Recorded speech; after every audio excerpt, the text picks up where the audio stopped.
What if we went on a journey to a continent everyone knows, yet remains so mysterious? This continent, you carry it with you every day. It's your skin. In Planet Skin, presented by Codif Technologies Naturelles, we will navigate through the different landscapes of our skin. We will meet the local populations and try to understand their interactions with each other and the outside world. We will dive into the heart of its ecosystem and retrace its history through the ages. My name is Marjorie Murphy, and I will be your guide on this journey created by Cécile Coumeau. Which is why Europeans can be considered somewhat decolorized whitened African.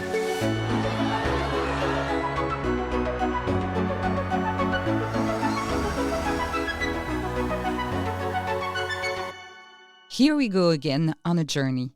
But this time, our distance traveled won't be measured in kilometers, but years. So, we will leave aside our little tourist plane and opt for a time machine instead. Hold tight, because I am taking you to visit Planet Skin as it was more than 3 million years ago. Our guide will be Alain Froment, a tropical medicine doctor and a biological anthropologist. We are in the era of Australopithecus and the famous Lucy. Imagine we had the appearance of hairy apes. We looked quite a lot like chimpanzees. And around 2 million years ago, a radical change occurred. Probably related to the fact that these hominins left the forest where they were very good tree climbers to conquer the savanna. In the savanna, they were exposed to intense sunlight and temperatures well above the human body temperature, which needs to stay around 37 degrees. So when it's 44 or 45 degrees outside, a mechanism to cool us down is necessary, something hairy animals cannot do.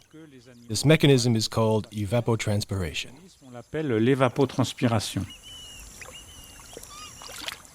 This sophisticated system relies on the presence of sweat glands all over planet skin. Humans have about 10 times more sweat glands than chimpanzees. This secretion of this liquid sweat evaporates, cooling the body. A superb air conditioning system that works under one condition. The skin needs to be relatively hairless, though in fact we still have hair, as much as chimpanzees do, but is much finer and less visible. And so this naked ape, as you know it, is Homo erectus. He stands upright, has lost his hair, and starts to look more and more like us, both in posture and skin.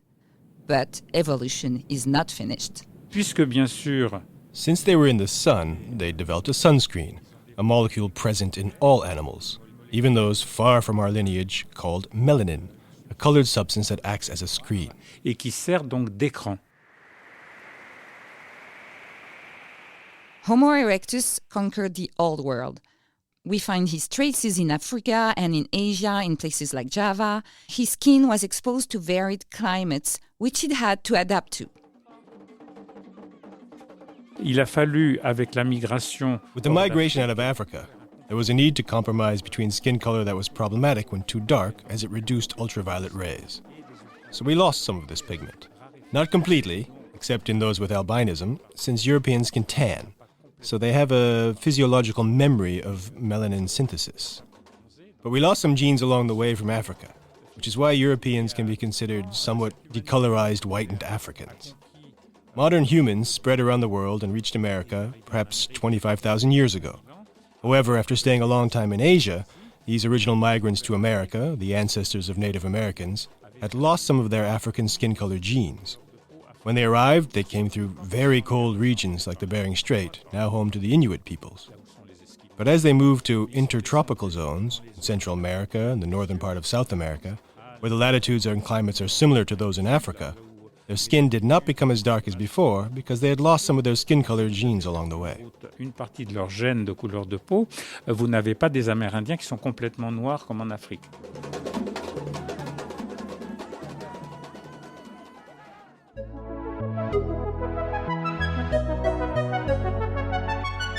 The color of our skin reflects the wanderings of our distant ancestors. These migrations are deeply embedded in our genes. However, our skin color is not the only aspect that tells a part of humanity's story. On our skin, I would even say at the tips of our fingers, our kinship with chimpanzees is also visible. Quand on compare nos mains When comparing our hands with those of other primates, we share a lot, since our hand, like that of chimpanzees or small monkeys, is made for grasping. Monkeys use them along with their feet to climb trees and grab branches, while we use ours to make tools. It is worth noting that they are covered with small patterns called dermatoglyphs, or what we call fingerprints. And it is thought that these unique patterns to each of us, which is how forensic science exploits this feature, are meant to enhance grip. A smooth skin would slip more than one with these tiny ridges. So, at the manual level, we have a significant kinship with our closest cousins. On a, au niveau manuel, une assez grande parenté avec nos cousins les plus proches.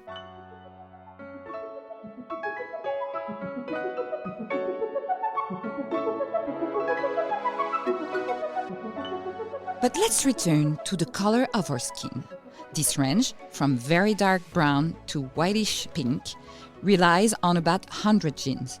As we have seen, the subtle balance of pigments depends mainly on UV intensity and thus on where we are on planet Earth. But other factors can alter our complexion. Plus on est allé vers le nord, plus il a fallu se débarrasser. The further north we went, the more we needed to shed this solar screen that hindered vitamin D synthesis. But there is a workaround, as we find vitamin D in food and store it in our liver. As long as we eat fatty fish, such as sardines, salmon, or animal liver, we can recharge our vitamin D levels through diet. The Inuit, formerly known as Eskimos, living in less sunny areas and heavily clothed by necessity, receive little sunlight and yet have a tanned complexion. They do not need to synthesize vitamin D through their skin because they obtain sufficient amounts from their diet of marine mammals and fish. So they bypass the endogenous synthesis. Ils ont court-circuité la synthèse endogène. As for the inhabitants of Northern Europe, those living by the Baltic Sea, they have the whitest skin. While sunlight exposure is not maximum, this milky complexion has an interesting cause. C'est un mécanisme assez amusant. It is an amusing mechanism linked to the Gulf Stream. This warm ocean current flows in the Atlantic, washing over European coasts, allowing for palm trees in Brittany, and ending in the Baltic Sea. The Gulf Stream allowed the first farmers to grow wheat very far north, in places like Ukraine and the Baltic states. In these regions, not only was there limited sunlight, but also the fibers of cereal grains hindered optimal calcium absorption by a process called chelation. Therefore, these people needed to maximize sunlight's role and lose as much melanin as possible, becoming very white. L'écran de mélanine et donc devenir très très blanc. In this part of the world, the earliest traces of wheat cultivation date back to the Bronze Age, around 2000 BCE. More than 4,000 years later, the inhabitants of the Baltic states still have very fair skin. But if we use our time machine to move closer to modern times, what do we observe on planet skin? Population migrations have not ended, quite the opposite, and once again, our skin is not immune to it. Par exemple, vous avez des Européens qui vont. For example, Europeans who permanently settled in places like Australia, which has the highest rate of skin cancer, find themselves exposed to high UV radiation levels. These people, often of British origin, whose ancestors lived in foggy climates, face significant UV radiation, leading to these high skin cancer rates. The Australian government has adopted precise prevention policies to mitigate the risks. Conversely, French people who moved from the Caribbean or Africa, once they stay and have children in Europe where solar radiation is low, with their significant melanin screen, they experience vitamin D deficiency. Ils sont en déficit de vitamine D.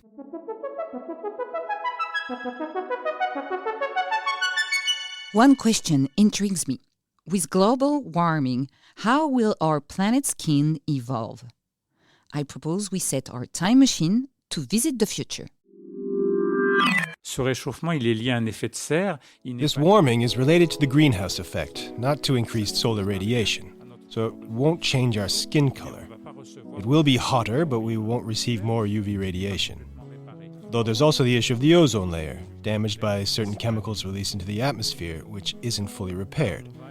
The ozone layer filters UV rays, and if we damage it further with pollution, we'll be more exposed to radiation. So if it's just the greenhouse effect, it won't affect skin color. However, if there's more radiation, either from increased solar activity or a depleted ozone layer, darker skin colors will be more Vers des advantageous. couleurs de peau plus foncées. But with rising temperatures, how will our cooling system react? Will the sweat glands nestled in the dermis be overwhelmed? Nous sommes des primates africains. We are African primates. We evolved mostly in Africa, so we are well equipped to withstand heat. The big problem arose when leaving Africa, dealing with Le cold. gros problème qui s'est posé en sortant d'Afrique, en fait, c'est de résister au froid.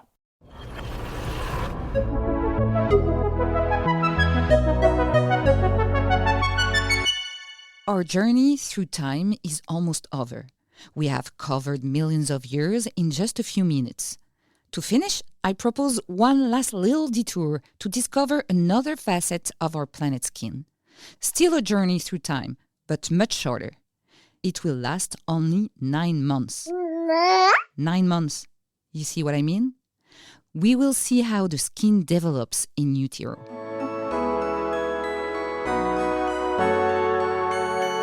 It all starts in the first weeks of fetal life. The epidermis is there.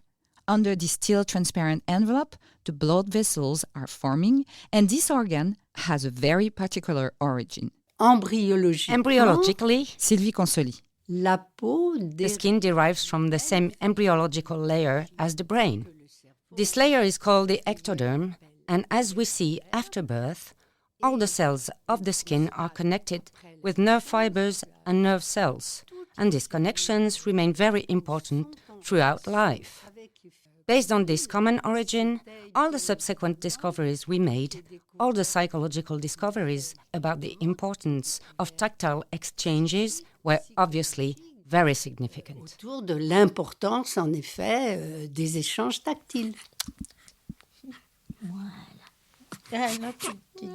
Second month, the epidermis has thickened.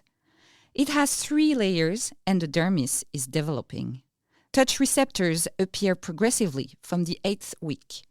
There it is, the fetus is equipped with its very first sense. Touch.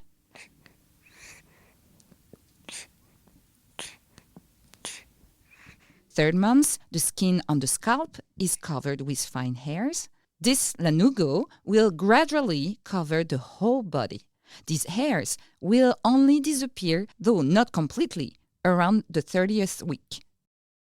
In the first months, the first blood vessels begin to supply the skin with blood. In the 5th, sweat glands are now well distributed across planet skin.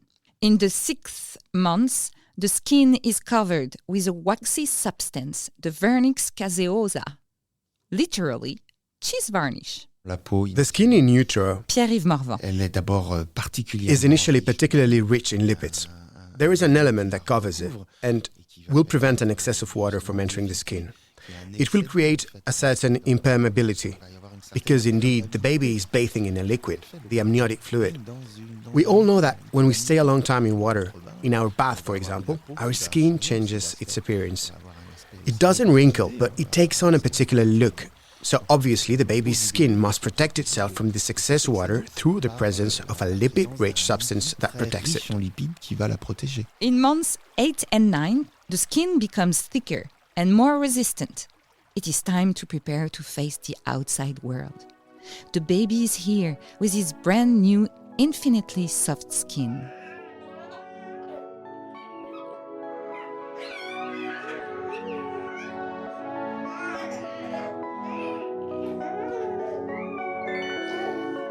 In the next episode, we will see how this sensitive covering will help this little being communicate with its environment and, more broadly, to grow.